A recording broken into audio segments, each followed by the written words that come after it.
Assalomu alaykum. Men Azizaman. Men 80 kilodan 2 hafta ichida 75 kiloga tushdim va asosiysi yeb turib ozyapman.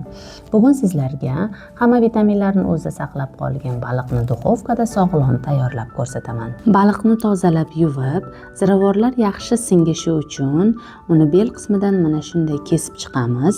Bu baliqni albatta farzandlaringizga ham tayyorlab bering, chunki bu ularning o'sishi va rivojlanishi uchun juda ham foydali.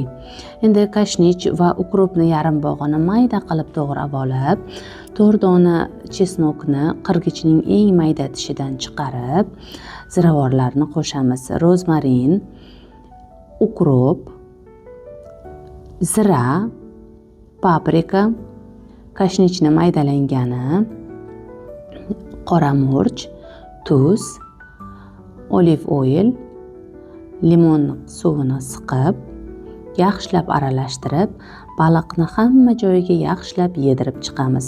Ichlariga ham albatta surkaymiz, hamma joyiga. Bu baliq bilan yeyish uchun biz pomidor, chesnok, ko'katlarni blenderdan o'tkazib, tuz qo'shishimiz mumkin. Men bu safar qatiqqa xuddi shunday qildim. Agar baliqni qovurib yesak, uni 200 grammida taxminan 350-400 kaloriya bo'ladi. Lekin duxovkada pishirsak bu 200-250 kaloriyagacha tushadi. Yurak va miya faoliyati uchun foydali bo'lgan oqsil va omega yog'larini saqlab qolish uchun uni duxovkada pishiring va tushlik kechki ovqatda, ayniqsa sport mashg'ulotlaridan so'ng tanovul qiling.